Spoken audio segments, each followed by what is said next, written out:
حدیث نمبر 26 میں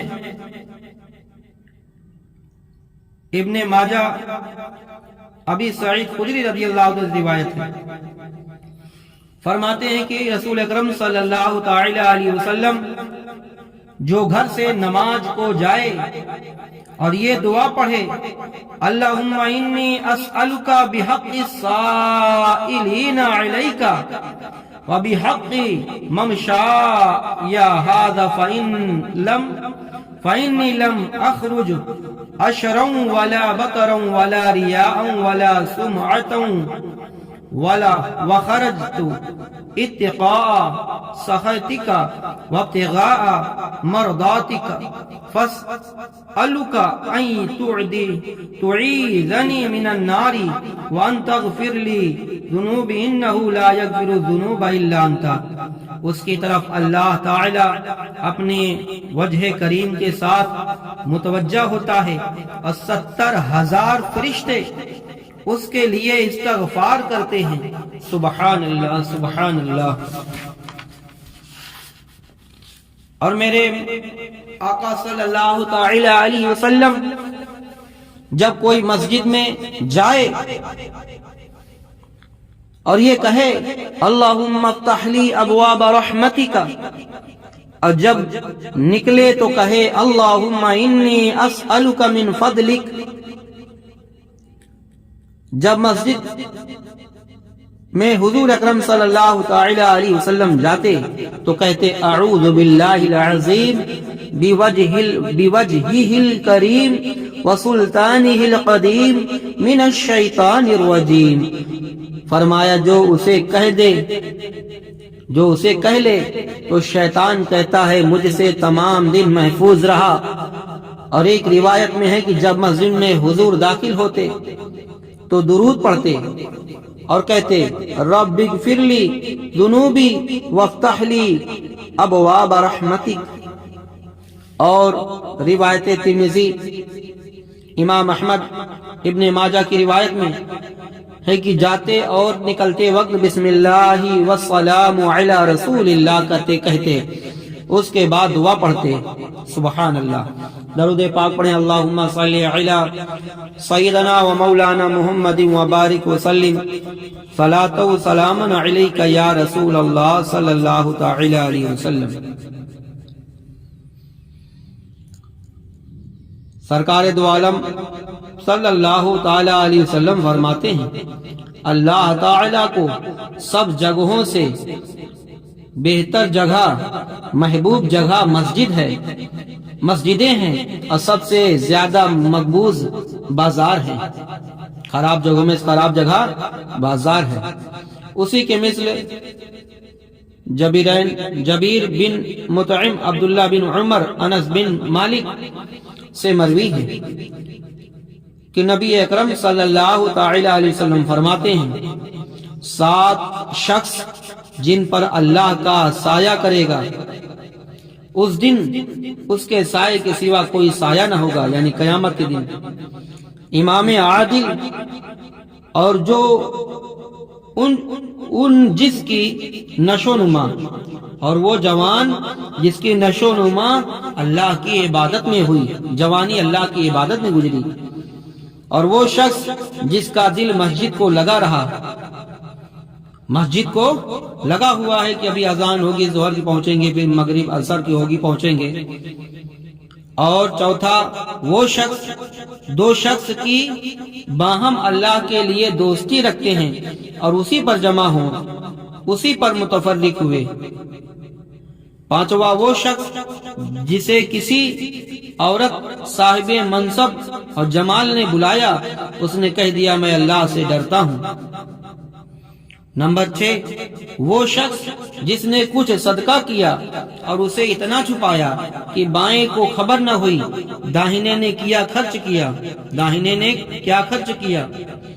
وہ شخص 7واں وہ شخص جس نے تنہائی میں اللہ کو یاد کیا اور آنکھوں سے آنسو بہے۔ اللہ اکبر۔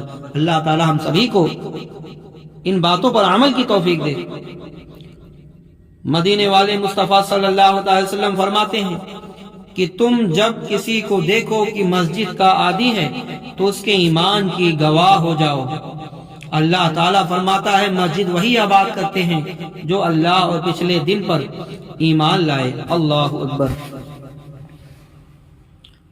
حدیث نمبر 26،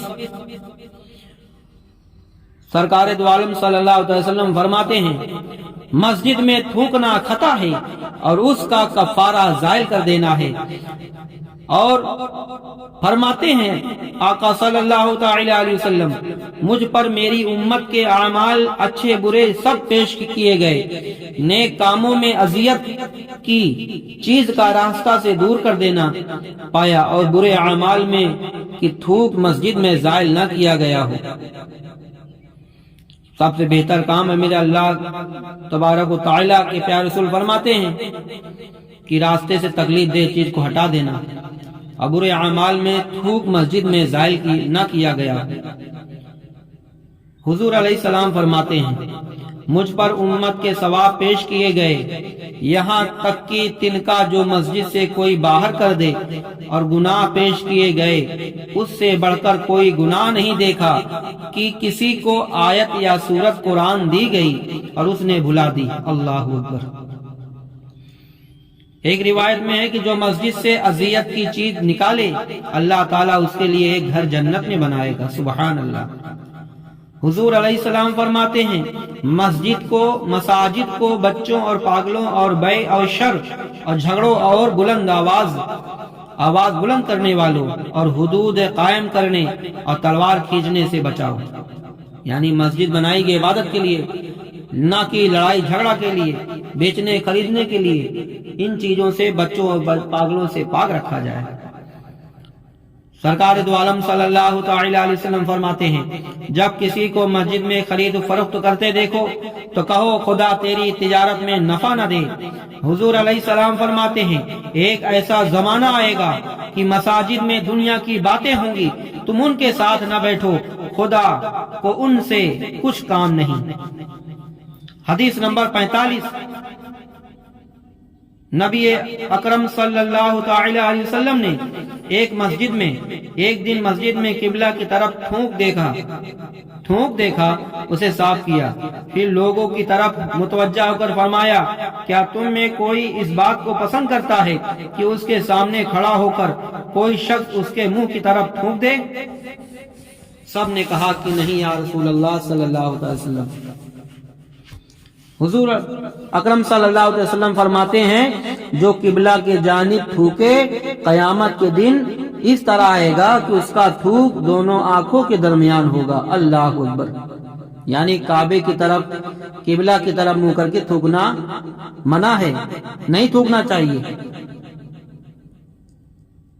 اور مسجد میں تھوکنا گناہ ہے۔ اور صاحب بن یزید رضی اللہ تعالیٰ عنہ کہتے ہیں میں مسجد میں سویا ہوا تھا، ایک شخص نے مجھ پر کنکری پھینکی، دیکھا تو امیر المومنین فاروق اعظم ہیں، فرمایا جاؤ ان دونوں شخصوں کو میرے پاس لاؤ۔ میں ان دونوں کو حاضر لایا، فرمایا تم کس قبیلے کے ہو یا کہاں کے رہنے والے ہو؟ انہوں نے عرض کی ہم طائف کے رہنے والے ہیں۔ فرمایا اگر تم اہل مدینہ سے ہوتے تو میں تمہیں سزا دیتا کہ وہاں کے لوگ آداب سے واقف تھے، مسجد رسول صلی اللہ علیہ وسلم میں آوازیں بلند کرتے ہو۔ اللہ اکبر۔ تو قبلہ کی طرف قصدن پاؤں پھیلانا مکروہ ہے، سوتے میں ہو جائے یا جاگتے میں۔ یوں ہے مصحف شریف اور کتب شریعہ کی طرف بھی پاؤں پھیلانا مکروہ ہے۔ ہاں اگر کتابیں اونچے پر ہوں کہ پاؤں کی محاذات ان کی طرف نہ ہو تو حرج نہیں، یا بہت دور ہیں، عرفاً کتاب کی طرف پاؤں پھیلانا نہ کہا جائے گا تو بھی معاف ہے۔ نابالغ کا پاؤں قبلہ رخ کر کے لٹا دیا یہ بھی مکروہ ہے، اور کراہت اس لٹانے والے پر عائد ہوگی۔ مسجد کا دروازہ بند کرنا مکروہ ہے، البتہ اسباب مسجد جاتے رہنے کا خوف ہو تو علاوہ اوقات نماز بند کرنے کی اجازت ہے کہ جانور گھس جائے گا مسجد میں تو دروازہ بند کر دے، کوئی حرج نہیں۔ اور مسجد کے چھت پر بلا ضرورت نہیں چڑھنا چاہیے۔ مسجد میں نجاست لے کر جانا اگرچہ اس سے مسجد آلودہ نہ ہو یا جس کے بدن پر نجاست لگی ہو اس کو مسجد میں جانا منع ہے۔ ناپاک روغن مسجد میں جلانا یا نجس گارا مسجد میں لگانا منع ہے۔ مسجد میں کسی برتن کے اندر پیشاب کرنا یا فسق لے خون لینا بھی جائز نہیں۔ بچے اور پاگل کو جن سے نجاست کا گمان ہو مسجد میں لے جانا حرام ہے ورنہ مکروہ ہے۔ جو لوگ جوتیاں مسجد کے اندر لے جاتے ہیں ان کو اس کا خیال کرنا چاہیے کہ اگر نجاست لگی ہو تو صاف کر لیں اور جوتا پہنے تو مسجد میں چلے جانا سوء ادب ہے۔ اللہ اکبر۔ اللہ سے دعا گو ہے کہ جو کچھ میں نے بیان کیا اس میں لفظاً معناً خطاً غلطی ہوئی ہو تو اپنے فضل و کرم سے معاف فرمائے اور اس گھڑی کو اپنی بارگاہ میں قبول فرمائے۔ اللہ تعالی ہم سبھی کو ان حدیثوں پر عمل کی توفیق دے۔ وآخر دعوانا الحمدللہ رب العالمین۔ السلام علیکم ورحمۃ اللہ وبرکاتہ۔